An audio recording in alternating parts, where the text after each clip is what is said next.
আসসালামু আলাইকুম। চিত্রচিরে চৈত্র মাস। লিখেছেন মম সাহা। কথায় আছে, সময় এবং স্রোত কারো জন্য অপেক্ষা করে না। শীতের রিক্ততা নিয়ে নভেম্বর মাস বিদায় নিয়েছে। তার মাঝে বাহার ভাইয়ের কেসটা আবারও দুই একবার কোর্টে উঠেছিল, কিন্তু ফলাফল সেই আগের জায়গাতেই। চিত্রার শরীর ধীরে ধীরে অনেকটা ভেঙে গিয়েছে। শরীর জুড়ে ভর করেছে অসুস্থতা। তবুও রোজ নিয়ম করে থানায় যায়। রোজ রোজ দেখা হয় না বাহার ভাইয়ের সাথে, তবুও সে বসে থাকে। সারাদিন গিয়ে যখন সন্ধ্যা নামে প্রকৃতির বুকে, তখন ক্লান্ত পায়ে সে বাড়ির দিকে চলে আসে। বাহার ভাইকে সেন্ট্রাল জেলে রাখা হয়েছে বর্তমানে। এর মাঝে দুই একবার সেই রাজনৈতিক নেতার সাথে কথাও হয়েছে চিত্রার। তবে আর বিশেষ কোনো লাভ নেই। সুখের বেলা প্রায় ফুরিয়ে এসেছে চিত্রার জীবনে। সময়টা 19 ডিসেম্বর। সওদাগর বাড়ি কৃত্রিম আলোয় জ্বলজ্বল করছে। আগামীকালই ওহি আপার বিয়ে। বিয়েটা আর পেছানো হয়নি। জীবনকে জীবনের ধারা অনুযায়ী চালিয়ে নিতেই হবে, সে যতই কষ্ট হোক না কেন। সন্ধ্যার আমেজ তখন প্রকৃতিতে। শীতটাও মাখো মাখো হয়ে এসেছে। ছোট চেরি অনয় ছুটোছুটি করছে ড্রয়িং রুম জুড়ে। সাথে আত্মীয় স্বজনের সাথে আসা তাদের বয়সী বাচ্চারা। রান্নাঘরে তুমুল রান্নার আয়োজন। মিঠে আওয়াজে সাউন্ড বক্স বাজছে ছাদে। মানুষ হারানোর শোকটাকে লুকিয়ে সবাই কৃত্রিম আনন্দ দেখাচ্ছে। আজ্জাল সওদাগর প্রায় শয্যাশায়ী। অসুস্থতা লেগে আছে কতগুলো দিন যাবৎ। সেজন্যই এত তাড়াহুড়ো করে বিয়ের আয়োজন। ভাইয়ের ছেলে মেয়েদের তিনি একটু বেশি ভালোবাসেন। জীবনে হয়তো অনেক খারাপ কাজ করেছেন, কিন্তু যাকে ভালোবাসা দিয়েছেন তার প্রতি কোনো ক্ষেত্রেই কৃপণতা করেননি। সাজগোজে কিঞ্চিত ব্যস্ত ওহি, তাকে টুকটাক এগিয়ে দিতে ব্যস্ত চাঁদনি আপা। গায়ে হলুদের গায়ের হলুদের অনুষ্ঠানে সকলে হলুদ রঙেরই জামাকাপড় পরেছে। হলদে রঙে রঙিন সাজা সওদাগর বাড়ি। অনেকগুলো দিন পর মিছে আনন্দ হলেও হচ্ছে তো কিছুটা ভালো। চাঁদনি আপা তার হাতের কালো ক্লিপটা ওহির মাথায় গুঁজতেই লতা বেগম ধীরে গতিতে হাজির হলেন সেই ঘরে। নিজের শাশুড়িকে দেখে ব্যস্ত পায়ে এগিয়ে গেল চাঁদনি। চিন্তিত কণ্ঠে বলল, মা, উঠছেন কেন? কিছু প্রয়োজন হলে ডাক দিতেন আমাকে। হাঁটুর ব্যথা কমেছে আপনার? লতা বেগম বইয়ের মাথায় হাত বুলিয়ে কিছুটা হেসে বললেন, কত আর ভালো লাগে বলো শুয়ে থাকতে।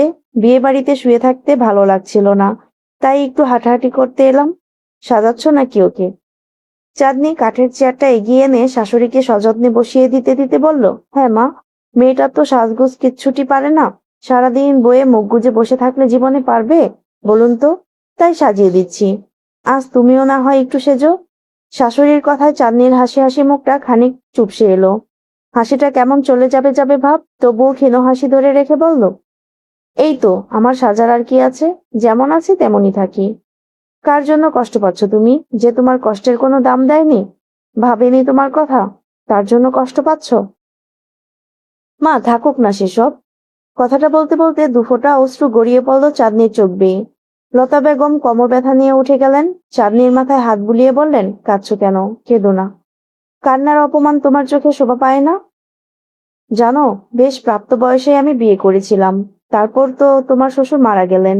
আমি গুণাক্ষরেও তার জন্য তোমার বাবাকে দায়ী করিনি। দোষ তো মানুষ মাত্রই হয়। সন্তান সামলাতে আমার কষ্ট হতো না।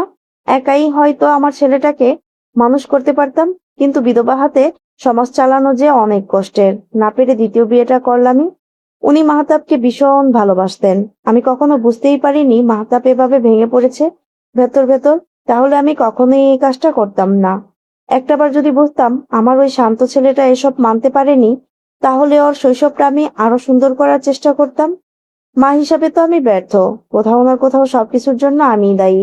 আমি আরেকটু সচেষ্ট থাকলে এতগুলো প্রাণ আজ এমন হাহাকারে পড়তো না।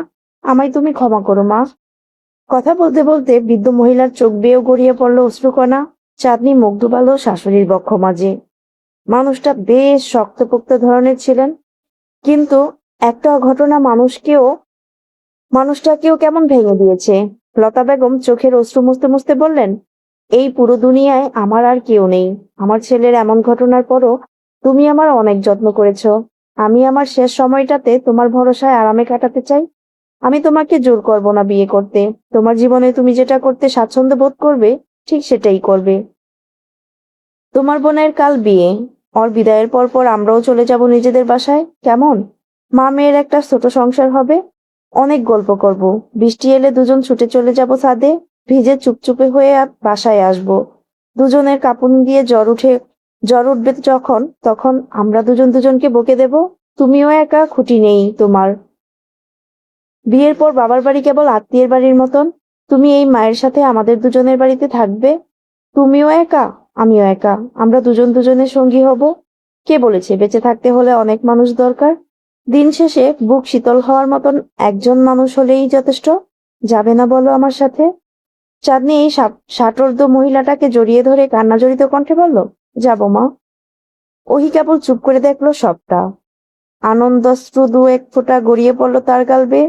হুট করে তার মনে হলো অনেকদিন এমন করে সে মায়ের বুকে মাথা রাখে না। কতগুলো দিন মা বলে ডাক দেয় না। আর কত অভিমান পুষে রাখবে মনে। জীবনটা তো বড্ড ছোট। মান অভিমান করে কাটিয়ে দিলে জীবনটা যে আর উপভোগ করা যাবে না। হলুদ শাড়ির কুচিটা হাতের ভাঁজে চেপেই ওহি ছুটে গেল মায়ের কাছে। একবার না হয় শৈশবে ফেরা যাক, মায়ের বুকের মাঝে একবার না হয় স্বর্গ খোঁজা যাক। অবনী বেগম সবে নিজের ঘরের আলমারি থেকে গয়নার বক্স বের করে রাখছিলেন। মেয়েটাকে সাজিয়ে গুছিয়ে তো অন্যের বাড়ি পাঠাতে হবে। মা হয়ে তো তিনি মেয়েটাকে কম অবহেলা করেননি। পরের পরের মা না হয় তাকে আগলে রাখলো। ভাবনার মাঝেই ওহি কোত্থেকে যেন ছুটে এসে লুটিয়ে পড়ল অবনীর বুকের মাঝে। অবনী বেগম অসাবধানতাবশত পিছিয়ে গেলেন দুপা। শক্ত করে আলমারিটা চেপে ধরে নিজের অবস্থান ঠিক করলেন। অতঃপর হলুদিয়া পাখির ন্যায় নিজের মেয়েকে বুকের মাঝে লুটিয়ে পড়তে দেখে অবাক দৃষ্টিতে কতক্ষণ তাকিয়ে রইলেন। কেমন নিজের চোখে বিশ্বাস করাতে পারলেন না এরকম দৃশ্যটা। কতগুলো দিন পর মেয়েটা এমন ভাবে বুকের মাঝে এসে পড়ল। ঠিক কতগুলো দিন না, কতগুলো বছর পর এমনটা হলো তা মনে নেই অবনী বেগমের। তিনি কেমন ঘুরে চলে গেলেন। কিন্তু যখন তিনি অনুভব করলেন ওহি কাঁদছে, তখন উৎকণ্ঠিত হয়ে উঠলেন। আদুরে হাতে মেয়েকে আঁকড়ে ধরে উত্তেজিত কণ্ঠে বললেন, কি হয়েছে তোমার, কাঁদছো কেন? ওহি কেউ কিছু বলেছে?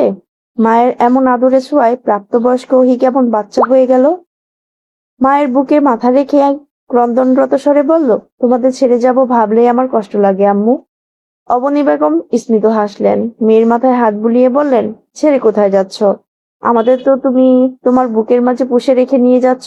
এটাকে কি আর ছেড়ে যাওয়া বলে? ওহি মাথা নাড়ালো, কিন্তু কোনো কথা বলল না আর। অবনী বেগমও খুব গোপনে শ্বাস ফেললেন। যাক, অবশেষে কিছুটা প্রাপ্তি তার খাতাতেও এসে যোগ হলো। হলুদ শাড়িটা সাদামাটা ভাবে শরীরে জড়িয়ে সেন্ট্রাল জেলের সামনে দাঁড়িয়ে আছে চিত্রা। শরীরটা আগের মতন তত গোলগাল নেই, শুকিয়ে গেছে খুব। পিঠের চুলগুলো এখন প্রায় কোমরের কাছাকাছি। এতদিন খেয়াল করেনি সে। আজ চুলে হাত দিয়ে হঠাৎ করে চুলের এই অগাধ পরিবর্তন দেখে বেশ অবাক হলো। নিজের প্রতি কতটা ছন্নছাড়া হলে দেহের পরিবর্তনগুলো চোখে লাগে না। নিজের কথা ভেবেই একটা আফসোসের শ্বাস বেরিয়ে এলো। নিজের প্রতি নিজের খুব মায়া হলো। আহারে জীবন। বরাবরের মতোই সেন্ট্রাল জেলের বাইরে দাঁড়িয়ে আছে চিত্রা। অনেক আকুতি মিনতি করার পরও তাকে ভেতরে ঢুকতে দেওয়া হয়নি। সে তবুও ঠায় দাঁড়িয়ে রইল বাইরে। তন্মধ্যেই পুলিশের একটি জিপ গাড়ি এসে থামলো থানার সামনে। তুমুল শব্দ তুলে এসেছে সেটা। চিত্রার দৃষ্টি গেল সেখানে। নুরুল সওদাগর ব্যস্ত পায়ে নেমে দাঁড়ালেন গাড়ি থেকে। গাড়িটা সাইড করতেই তিনি ব্যস্ত পা চালিয়ে সেন্ট্রাল জেলে প্রবেশ করতে নিলেই চিত্রাকে দেখে থেমে গেলেন। অবাক কণ্ঠে বললেন, তুমি এখানে কেন? দেখা করতে এসেছি বাহার ভাইয়ের সাথে। নুরুল সওদাগর একবার নিজের হাতঘড়িটার দিকে তাকালেন। রাত 8টা 10 বাজে। এতক্ষণে বোধহয় বাড়িতে অনুষ্ঠান শুরু হয়ে গিয়েছে, কিন্তু মেয়েটা সব ছেড়ে ছুড়ে এখানে এসে দাঁড়িয়ে আছে। হতাশার শ্বাস ফেললেন নুরুল সওদাগর। শান্ত কণ্ঠে বললেন, আগামীকাল রাত 4টায় ওর ফাঁসি। আজ তো আর দেখা করার নিয়ম নেই, এটা আইন বিরোধী। কত কিছুই তো আইন বিরোধী হয়, তবুও তো মানুষ সে কাজগুলো করে। তবে আজ না হয় আপনিও একটু করুন। সেন্ট্রাল জেলের সেন্ট্রাল জেলার তো আর আমার কথা শুনবেন না। নিয়ম নিয়মই হয়, আপনাদের নিয়মগুলো জীবন শেষ করে দেয়। নুরুল সওদাগর আর কিছু না বলে ভেতরে চলে গেলেন। তার একটু পরপরই একজন কনস্টেবল এলেন। রাশভারী কণ্ঠে বললেন, তুমি কি চিত্রা? চিত্রা যেন আশার আলো দেখলো, কিন্তু তার ভাবনাকে হতাশায় ভরিয়ে দিয়ে কনস্টেবল গুরুগম্ভীর কণ্ঠে বললেন, বাহার ছেলেটার কালই ফাঁসি। তাই আজ আর তাকে কারো সাথে দেখা করতে দেওয়া হবে না। চিত্রার চোখ চিত্রার চোখে টলমলে অশ্রুর ভিড় দেখা দিল। ভীষণ অসহায় কণ্ঠে বলল, স্যার, একটাবার দেখা করতে দিন। এই যে দেখছেন না আমি সেজেছি, তা আমার বাহার ভাইকে দেখাবো। একটাবার একটু কথা বলবো, দেন না। মা, তুমি বাসায় ফিরে যাও। বড় স্যারও তোমার বাবা মানে নুরুল স্যার নির্দেশ দিয়েছেন যেন দেখা করতে দেওয়া না হয়। চিত্রার চোখ বেয়ে এক ফোঁটা মুক্তোর মতন অশ্রু ঝরে পড়ল। বিবশ কণ্ঠে বলল, স্যার, আপনার নুরুল স্যারকে বলে দিবেন, কখনো যদি আমি মারা যাই তবে সেটা সবার কাছে মৃত্যু হলেও আমার কাছে হবে খুন। বাবা নামক লোকটা আমাকে বাঁচাতে দিল না। কনস্টেবল অসহায় চোখে তাকিয়ে রইলেন চিত্রার দিকে। চিত্রার চোখে তখন অশ্রুদের বর্ষণ। লোকটার বোধহয় মায়া হলো মেয়েটার জন্য। রোজ রোজ এমন কান্না করতে দেখেন মেয়েটাকে। দেখা হবে না জেনেও প্রায় সময় ঠায় বসে থাকেন থানার সামনে। শুনেছেন সেন্ট্রাল সেন্ট্রাল জেলের সামনে এসেও নাকি বসে থাকে। কেমন একটা উন্মাদনা মেয়েটার মাঝে। চিত্রা চলে যেতে নিলে ধীর স্বরে ডাক দিলেন কনস্টেবল। চাপা স্বরে বললেন, অনেক ভালোবাসো ছেলেটাকে, তাই না? চিত্রার বাঁধ ভেঙে কান্না এলো। ঠোঁট চেপেও সংবরণ করতে পারল না সেই কান্নার স্রোত। ফুপিয়ে ফুপিয়ে কেঁদে দিল সে। কেমন আহাজারি করে বলল, তারে ছাড়া আমার বাঁচতে ইচ্ছে হয় না স্যার। এতখানি ভালোবাসি। আজ কতগুলো দিন আমি ঘুমোতে পারি না। কোনো রকমের বেঁচে থাকা যাকে বলে, তাকে যে আমার লাগবে, খুব করে লাগবে স্যার। বয়স্ক লোকটার মুখেও কেমন ব্যথার ছাপ। চিত্রার মাথায় হাত বুলিয়ে কোমল কণ্ঠে বললেন, তোমাদের মতন বড় লোকদের মেয়েদের এমন মধ্যবিত্ত ছেলেদের মায়ায় আটকাতে নেই মা। দুজনকেই তখন কষ্ট সহ্য করতে হয়। কেন যে তোমরা বোঝো না? বুঝ দিয়ে কি আর ভালোবাসা হয় স্যার? লোকটা তাকিয়ে রইলেন মেয়েটার দিকে, যার চোখে মুখে কেমন বেদনার হাহাকার। বড্ড মায়া হলো। দীর্ঘশ্বাসে ভারী হলো প্রকৃতি। করুণ স্বরে লোকটা বললেন, আর তো আজকের রাতটা আম্মু। এরপর তুমি চাইলেও আর তোমাদের দেখা হবে না। তখন কিভাবে থাকবে? চিত্রার কান্না হঠাৎই থেমে গেল। কেমন অদ্ভুত কণ্ঠে বলল, একসাথে থাকবো কথা দিয়েছি যে স্যার। তাহলে আলাদা হই কেমন করে? এই পৃথিবী আমাদের সুখ দেখতে পারেনি। ওই জগৎ নিশ্চয়ই এত স্বার্থপর হবে না, তাই না? বৃদ্ধ লোকটা তাকিয়ে রইলেন নিষ্পলক। এই ছোট মেয়েটার বুকের মাঝে পুষে থাকা আস্ত এক ভালোবাসার সাম্রাজ্য দেখে অবাক হলেন তিনি। এই 21 শতকে এসেও কেউ এমন ভালোবাসতে পারে, তা যেন ভাবনার বাইরে। কিন্তু ওপরওয়ালার ইচ্ছে হয়তো অন্য কিছু। আফসোসের শ্বাস ফেলে লোকটা বললেন, তুমি বরং কাল দুপুরের দিকে একবার এখানে এসো, ঘুরে যেও। শেষ দেখাটা না হয় দেখে যেও। আসামির শেষ ইচ্ছে তো পূরণ করা হয়। ছেলেটা নিজের শেষ ইচ্ছে জানিয়েছে তোমার সাথে দেখা করতে চায়। তাই কাল দেখা করতে এসো। আজ তাহলে যাও। চিটটা আর জেদ করলো না। কি সুন্দর মেনে গেল। ধীর পায়ে এগিয়ে গেল রাস্তার দিকে। কোনো ব্যস্ততা নেই, তাড়া নেই তার, কেবল পথ চলা। শেষ দেখা শব্দটা তার কানের মাঝে ঝনঝন শব্দ তুলে কেবল বাজতে লাগলো। সে আজও বিশ্বাস করতে পারছে না বাহার ভাইয়ের সাথে তার আর দেখা হবে না। চাইলেই আর বাহার ভাইয়ের পুড়ে যাওয়া ঠোঁটের দিকে লাজ লজ্জা খেয়ে তাকিয়ে থাকা হবে না। বেসামাল কথা বলে বাহার ভাইকে লজ্জা দেওয়া আর হবে না। আর কিছু হবে না। মানুষটাই আর থাকবে না।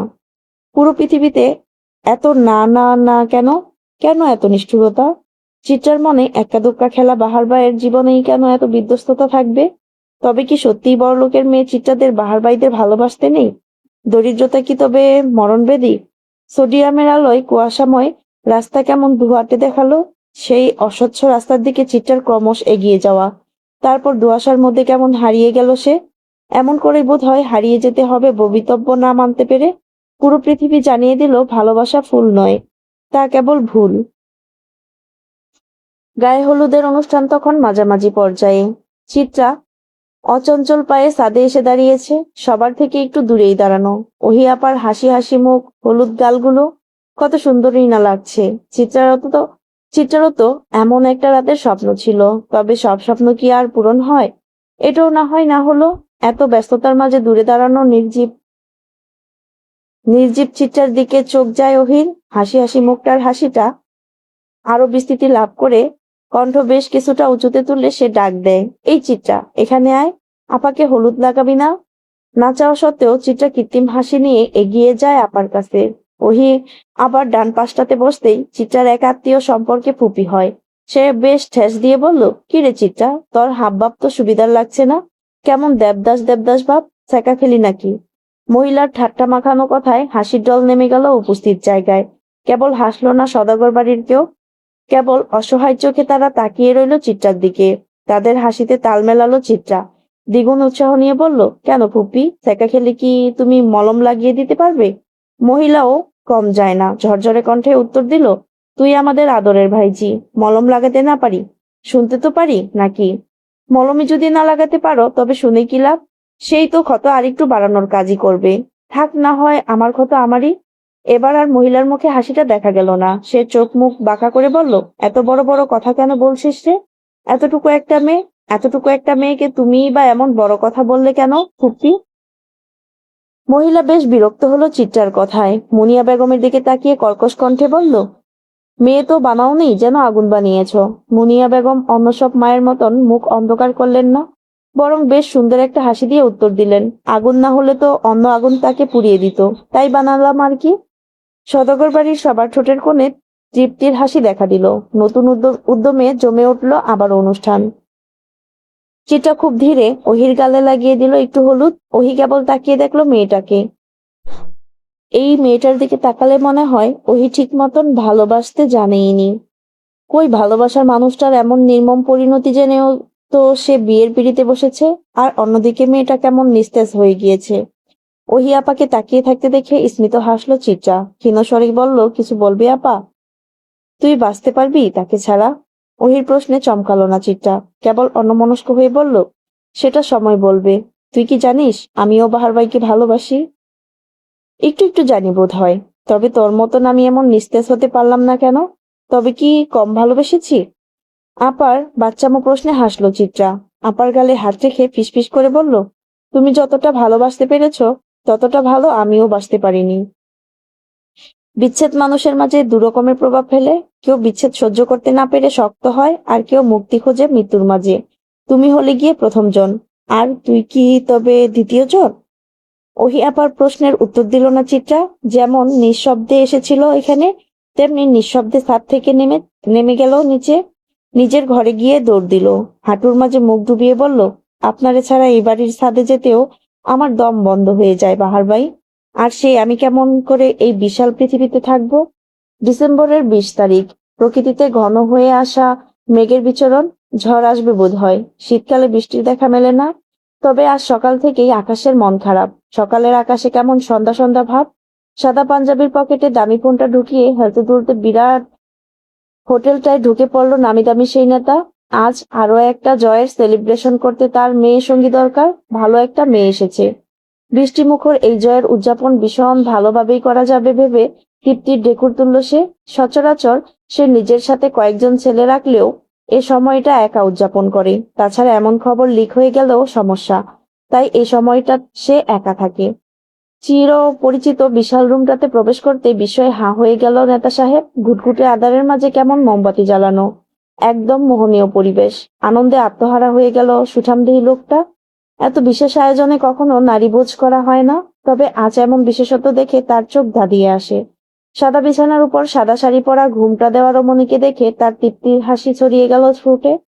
ঘোর লাগা দৃষ্টি সে এগিয়ে এলো রমণীর দিকে। নেশাধরা কণ্ঠে বলল, বাহ, নতুন বউয়ের সাজে কখনো মাগীদের বসে থাকতে দেখিনি।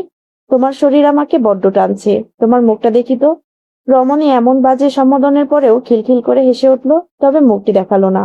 সারা ঘরে যেন মুক্ত ঝরল সেই হাসির শব্দে। নেতা সাহেব মুগ্ধ দৃষ্টি নিয়ে তাকিয়ে রইল। রমণী খাট থেকে নেমে গিয়ে টেবিলের উপর থাকা দুধের গ্লাস এনে নেতা সাহেবের ঠোঁটের সামনে ছুঁয়ে দিল। ঘোরের মাঝে ঢাকা নেতা সাহেব রমণীর কোমর জড়িয়ে খেয়ে নিল সে দুধটুকু। তৃপ্তিতে তৃপ্তিতে ভরে উঠল তার চারপাশ। আরো একবার সুখের সাগরে ভেসে যাওয়ার প্রস্তুতিতে মত্ত হয়ে গেল সে। কমিউনিটি সেন্টারের মানুষের তুমুল ভিড়। কনে কখন আসবে সে উন্মাদনায় মুখিয়ে আছে সবাই। সবার টান টান উত্তেজনার সমাপ্তি ঘটিয়ে অবশেষে হাজির হলো ওহি।